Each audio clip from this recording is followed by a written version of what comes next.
First and foremost, I want to say all praise to the Heavenly Father, whose name is YAHAWAH, in the name of His only begotten Son, whose name is YAHAWAH, right? I'm here with, I'm your brother, YAHAWAH. I'm here with the brothers. Soldier Gaha. Soldier Kador. All right, we're here to do a quick feed the flock session. You know, trying to keep our people edified and trying to keep them in the spirit or what is in the spirit of the Lord. You know what I'm saying? Because we have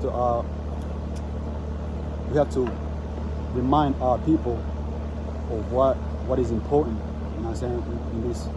In these last days. You know what I'm saying? We have to keep reiterating these laws, statutes, and commandments because it's something that's to be taken very seriously. You know what I'm saying? And those who stray away from these laws have serious consequences coming behind them. All right. So let me get Psalms 19 and verse 7. Down.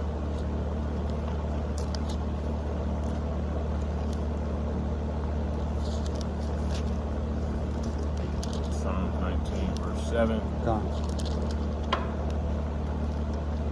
The law of the Lord is perfect, converting the soul. Right. The law of the Lord is perfect, converting the soul. What does it mean to convert? To change. You know what I'm saying? It changes you. You know what I'm saying? It changes your entire perspective on things. All right. Read. The testimony of the Lord is sure, making wise the simple. Right. Makes wise the simple. You know what I'm saying? We all used to have a worldly mindset. You know what I'm saying? Which is a simplest mindset to be influenced by. You know what I'm saying, in the course of life. But when the Lord woke us up to this knowledge, you know what I'm saying, He introduced us to a different outlook on life, you know. All right. Let me get how you got a precept? Yeah. Come bring it out. This book of Deuteronomy, chapter 4 and verse 5. Mm-hmm. Behold, I have taught you statutes and judgments, even as the Lord my God commanded me, that ye should do so in the land whither ye go to possess it. Right. So he taught us statutes and judgments, right? These are the pillars, you know what I'm saying, of our entire nation. You know what I'm saying? These are the foundation of our nation that makes up a strong nation, that is the nation of Israel. So by these laws we are supposed to live. You know what I'm saying? These are the laws that we are supposed to operate by, right? Read. Verse 6. Keep therefore and do them, for this is your wisdom and your understanding in the sight of the nations, which shall hear all these statutes and say, surely this great nation is a wise and understanding people. For what nation is there so great, who hath God so nigh unto them, as the Lord our God is in all things that we call upon him for? Right. So these nations are supposed to come to us, you know what I'm saying, and draw our wisdom from us, because we are supposed to be the hegemony. But right now we are not, because our enemies, the Most High put our enemies in charge of things. You know what I'm saying? They're in charge of dictating the conditions that we are in right now. You know, if we was in our right mindsets, you know what I'm saying, keeping these laws, the predicaments that we're in right now, you know what I'm saying, we won't be in these predicaments. That basically, you know what I'm saying. There's another one. You got another one? Yes. Verse 8. And what nation is there so great, that hath statutes and judgments so righteous as all this law, which I set before you this day? That's right. So what one nation has statutes and judgments so righteous? You know what I'm saying? These laws, statutes, and commandments are the defining, you know what I'm saying, the defining thing that makes us righteous. You know what I'm saying? This is what makes us a great nation.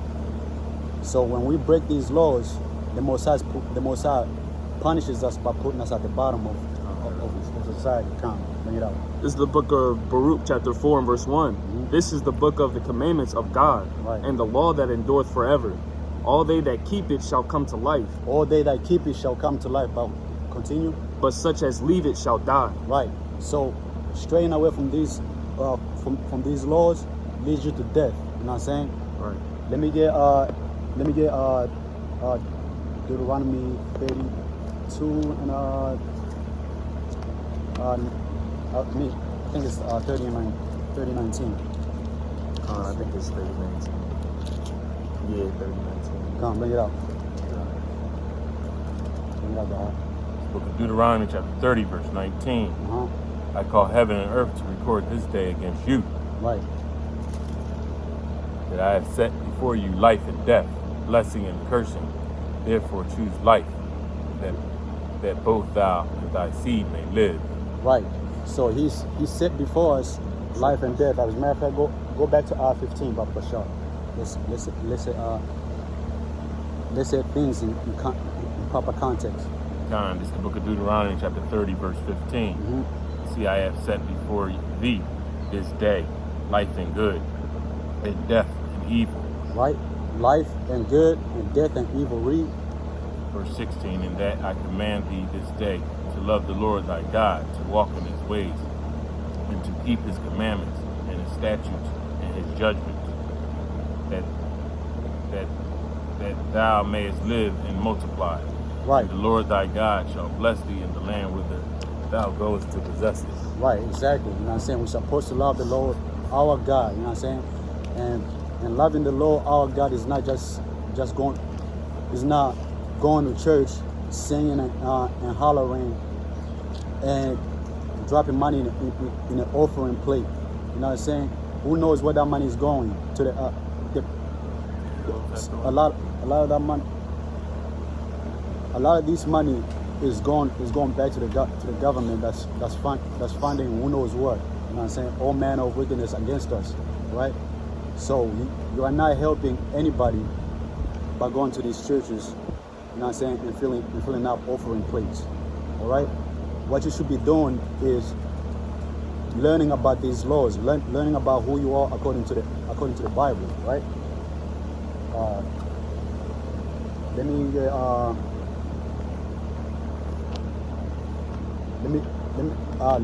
Let's get the dietary laws real quick. This is 11. You got it. Leviticus 11 and verse 7, right?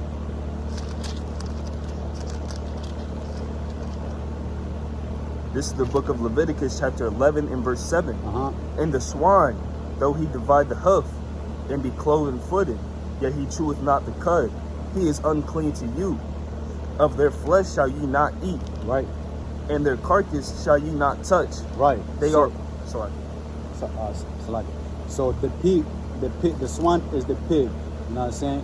Though they be cloven footed and part of the hoof, they don't chew the cud. You know what I'm saying? And on top of that, they have no sweat glands. So a lot of the things that they consume stays within their body. They don't sweat those toxins out.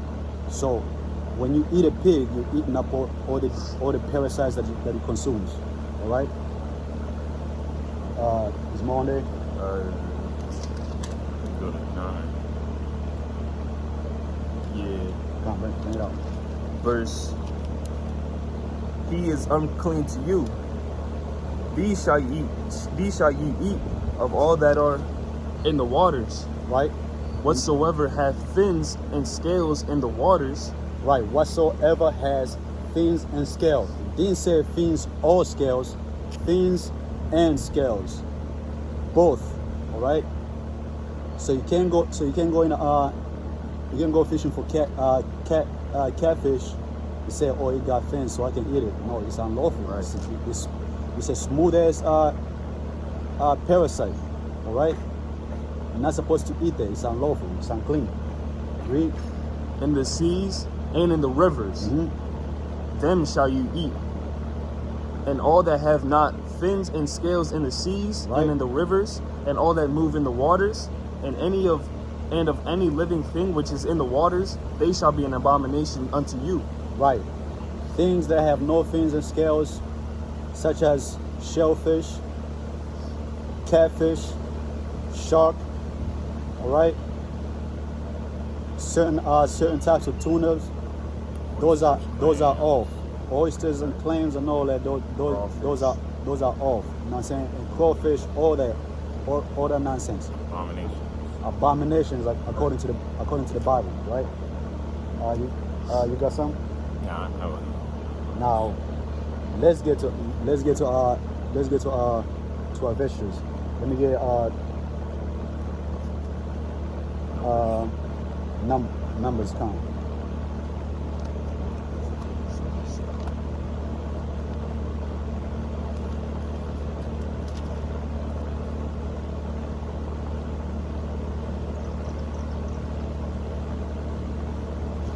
Book of Numbers, chapter 15, verse 38. Yeah. Start at 37.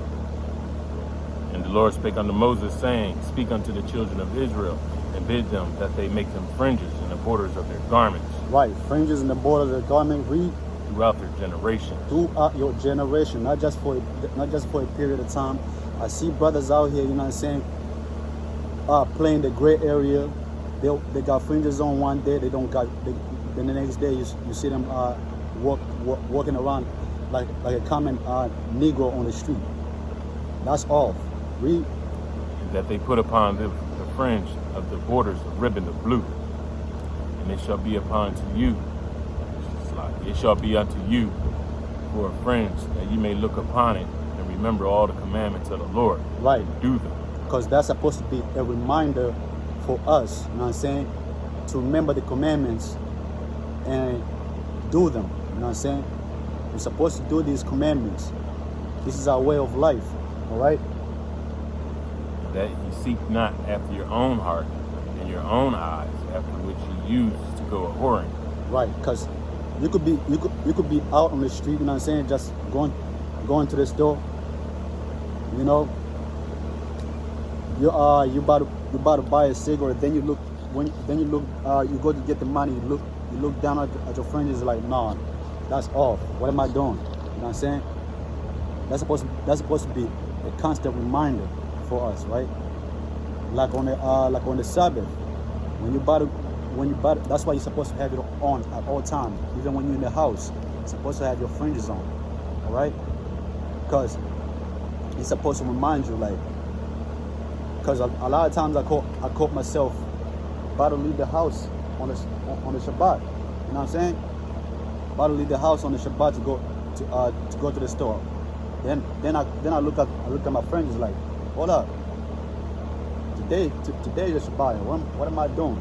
Got right back in the house and got back right back on the couch. You know what I'm saying?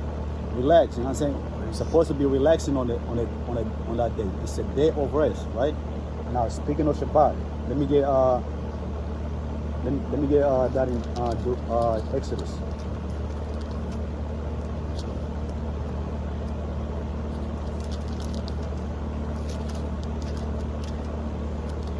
Got it.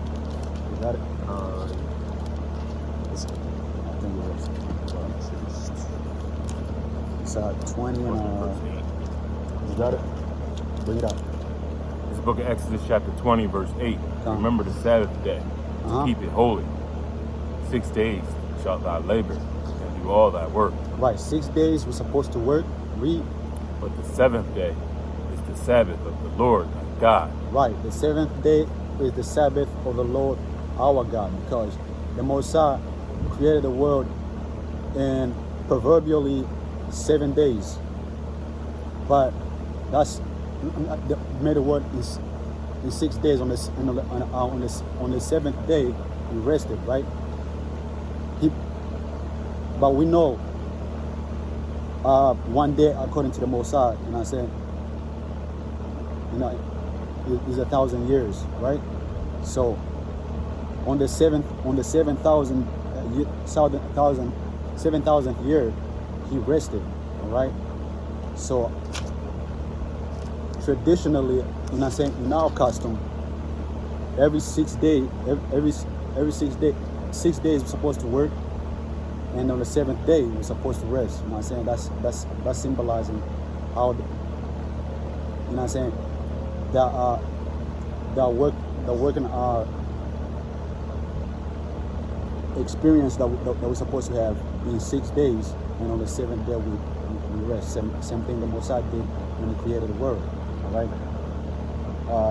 Let me get. That was it on there. Or was it? Let me continue. Continue. In it, thou shalt not do any work, thou, nor thy son, nor thy daughter, thy manservant, nor thy maidservant, nor thy cattle, nor thy stranger that is within thy gates. Right. We're not supposed to do no work. You know what I'm saying? In that day. You know what I'm saying?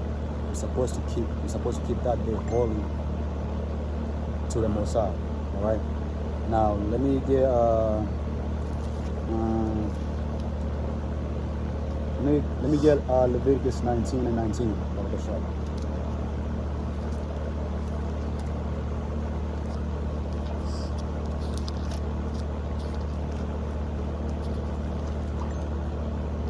This is the book of Leviticus, chapter 19 and verse 19. Ye shall keep my statutes. Thou shalt not let thy cattle gender with a diverse kind. Right, exactly. We're not supposed to let our cattle, you know what I'm saying, gender with diverse kind. You know what I'm saying? We're not supposed to let a cat, you know what I'm saying, sleep with a dog. That's off, all right? Just like you're not supposed to let a horse, you know what I'm saying, and a donkey get it on. You know what I'm saying? Right. That's off. So when this corporation promised us 40 acres and a mule, that mule was an insult to us, because we're not supposed to. That's an abominable animal, all right? The mule is an abominable animal. So for them to say we promised the slaves 40 acres and a mule is a slap in the face, all right? So Play on your ignorance. exactly right.